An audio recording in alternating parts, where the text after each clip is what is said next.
Hi, it's me again, Annette with Parents of Prodigals, and I hope you enjoyed the first video. Maybe I have a better grip on my technology this time, not really sure. Remains to be seen. So today what I want to talk about is an assignment that I have for you to complete before January 1st. And the reason for this assignment is that you are suffering and I am suffering from something I want to call terminal heartbreak. And that is just from talking to other parents and the way I felt, it is just a deep, deep heartbreak that is going to affect you forever. Even if there is recovery and there's restoration with your child, it's not going to take away the damage that has been done to you emotionally and really physically. I know so many parents who are suffering physically from all of this, lack of sleep, worry, stomach problems, things like that. And we know because science and medicine, they've told us that the way that heartbreak does affect us and our health. So you do have a condition, it's heartbreak. And we know that when we've seen several cases where older couples who are married 50 or 60 years, where one passes away and the other one is gone pretty quickly because they are heartbroken. So I want you to think of yourself that you are heartbroken, that you are going through something that is affecting your health, and what you can do for yourself to alleviate some of that, to make you feel like you're accomplishing something. And I know you don't know where this is going, but I'm going to tell you where it's going. I want you to make a bucket list of things that you want to do, as if you were just going to go be with the Lord in 1 year or in 1 month. I want you to make that bucket list right now. And to do that, you're going to have to imagine some things that you want to do or have thought about doing that you either didn't picture doing without your children, or you didn't picture ever getting to do them. So I'm going to tell you a couple things I've done. I decided, I would say about 7 years ago, that I was going to start. That's when I was going to really go headlong into my bucket list. One of the things I said I was going to do is I said that I was going to, and I actually started this a little bit before estrangement, but I didn't get full into it until much later. And that I always said that I was going to have my own library in my house. I love reading. My mom was from Mexico, and she didn't know a lot about the United States, so I used to have a lot of questions for her about things, and it probably drove her crazy. And I don't think we realized how much she really didn't know until Thanksgiving, because she didn't really, Mexico, they don't celebrate Thanksgiving. So I had all these questions when they started teaching me about Thanksgiving. So my mom bought a set of encyclopedias, and whenever I had questions, she taught me how to look things up. I would go look them up and find out for myself. I ended up reading and reading and reading all these fascinating things, which I have like this knowledge of completely stuff that's useless to me now, but it was great to read. And so my mom kind of made me a reader.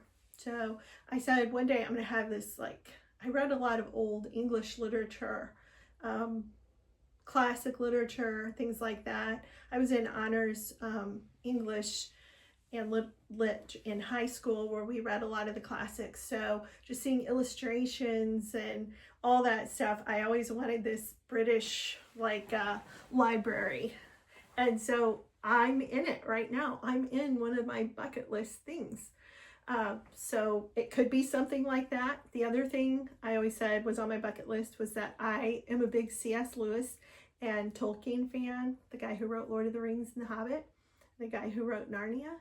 And I always said one day I'm going to go to England, and I'm going to go to the place where those were written, where that was birthed, where Lewis and Tolkien used to meet. And smoke cigars and have fish and chips. And so in 2018, I went to England to work for 2 weeks, and then I took an additional 2 weeks and went to Oxford and actually had a private tour of C.S. Lewis's home, and went to the cemetery, went to the church where he went to church. I ate in the pub, the Eagle and Child, where he and Lewis and some of the other, or Lewis and Tolkien and some of the other Inklings would meet to talk about literature and all those kind of things. So I made that happen somehow. And I'm so thankful that I did those two things. So there are some other things I have on my bucket list I haven't really done yet. I definitely plan on doing them. They might be little things. I mean, just little things that wouldn't mean anything to anyone else. It might be buying a favorite doll you had when you were a kid that your mom bought you that brought you joy. It might be visiting a friend. I don't know what's on your bucket list. It's going to be different for everyone. It might be going on a vacation where you want to go. You've always wanted to go a place in the United States, a road trip you've wanted to go on. It doesn't matter how big or how small. What is on your bucket. Really think about what you want to do. I was recently talking to a friend who lost her husband, and she her husband of 61 years, I believe, and she said she'd always wanted to go on a cruise to Alaska. I told her I would go with her. And she's always wanted to go to Sight and Sound Theater in Branson, and I've been there, and she's 81, so she's always wanted to go. So we're gonna do that. Those are on her bucket list. Now she has a bucket list for a different reason. So I want you to work on this bucket list, and I know that there might be some things that seem unaffordable or unattainable to you. So what I want you to do is I want you to figure out a way to make that happen. When I went to England for that month, like I said, I was doing volunteer work, so I wasn't getting paid the 2 weeks I was there. It was ministry related. So I had to come up with some funds. It wasn't in the budget for me to spend a month in England. So I sold some things. I sold some art and some, antiques and things like that to make it happen. You might have a bigger thing. You might want to own an RV or a motorcycle, or hopefully not, because motorcycles are dangerous, but you might want to go on a cruise, or I don't know what it is. It could be something very small. So I want you to look for ways to make that happen. Now, a lot of people are not going to agree with this, and it will get into more of we'll talk more about this when we talk about inheritance and your will and things like that. I want to tell you that you need to, I'm not telling you to use your kids' inheritance. That's not what I'm telling you to do. You may be in a different place than I'm in. We're all in different places in this journey, but do not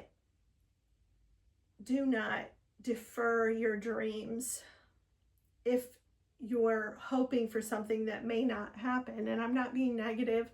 I'm telling you that if you have to sell a few things, if you have to dip into savings, I'm telling you, your heart is broken. Your heart is sick. You have terminal heartbreak. Right now you do. You're in this process of trying to cope. You need to do something. And I don't care if you have to use a part of your child's inheritance. I don't care if you have to sell art that you were going to leave to your child. If that's what it takes, this is medicine for you. Doing this bucket list is like medicine for your terminal heartbreak. It's medicine for you. Then you need to do what it takes to get that medicine. And so, I have friends who've always wanted to go to Greece, and we're going to, hopefully we might be able to make that happen at some point. I don't know. I've always wanted to own a Jeep Wrangler, and have a Jeep Wrangler.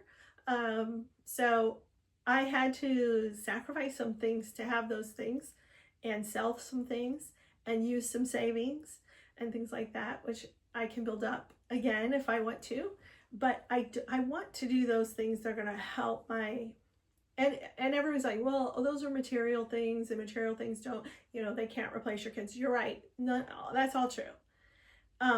But we all have these things that we dreamt of doing someday. We all have these things that we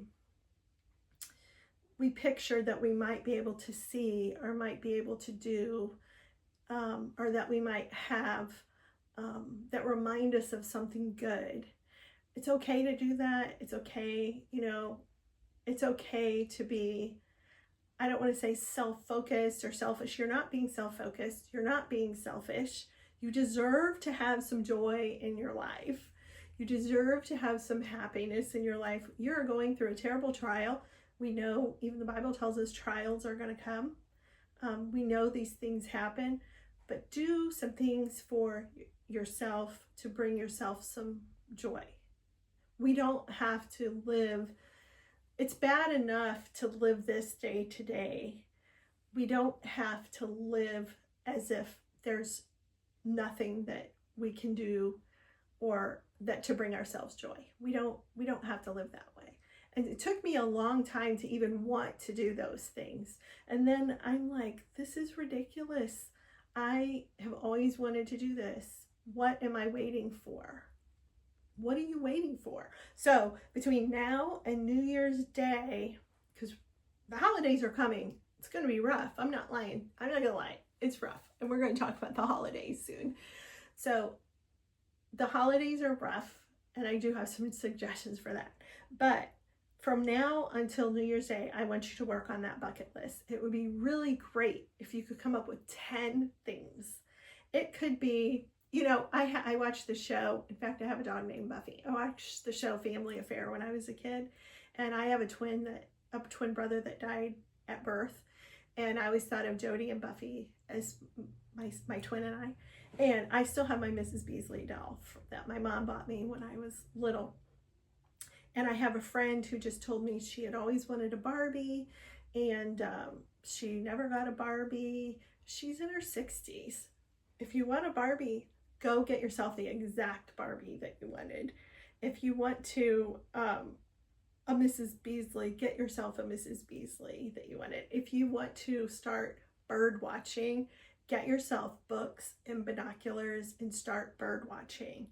If you've always wanted to go whitewater rafting, then you start planning that vacation to go whitewater rafting. And so it doesn't really matter how big or how small the things on your bucket list are. You know what they are. And what you're going to find as you start coming up with some of the bigger ones, like a cruise or going to Europe or going to Alaska or whatever, all of a sudden these little things are going to pop into your mind like, well, I've always wanted to do this. I've always wanted to do that. I've always wanted to see a Broadway show. I've always wanted to see the Grand Canyon.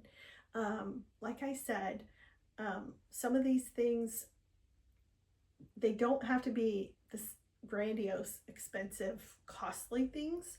They can be little things. And so I want you to do what you need to do to make those things happen. Even if it means dipping into savings, even if it means selling something that you plan to leave your kids that they're probably not, like your Precious Moments collection. They're not worth very much anymore, but could be Hummels.